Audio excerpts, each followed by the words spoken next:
La deuxième étape de la 62e édition du Tour du Loir-et-Cher a débuté à Sasset pour une arrivée à Sellom, une étape de 163,5 km.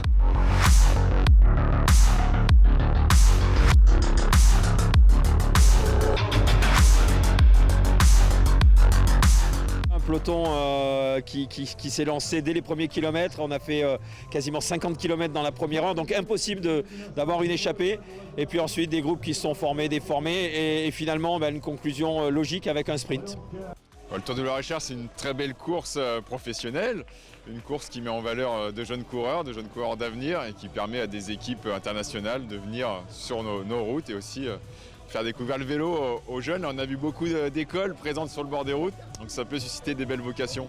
Aujourd'hui c'était assez plat, mais par contre il y a eu du vent, ça a roulé à fond toute la journée, beaucoup de tentatives.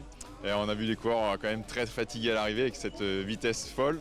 Une arrivée au sprint malgré les tentatives d'échapper, mais un beau vainqueur belge. Je me sens très bien. C'était ma première course depuis 6 semaines et maintenant je suis heureux de cette victoire pour l'équipe. Aujourd'hui c'était une journée avec beaucoup de vent, mais j'ai pu contrôler ça.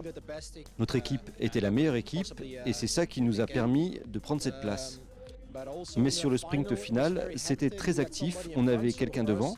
C'était une situation idéale et en voyant le travail de l'équipe, je peux dire que je suis très fier.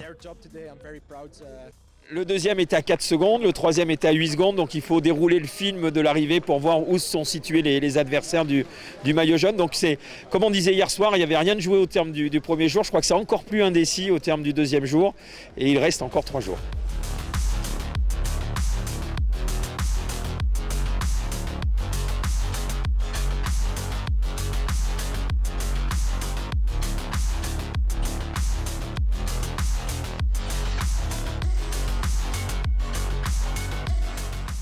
Demain, le Tour du Loir-et-Cher partira de Fredval pour une arrivée à Vendôme.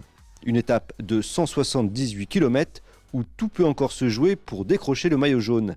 Il n'y a en effet que quelques secondes d'écart entre les 3 premiers.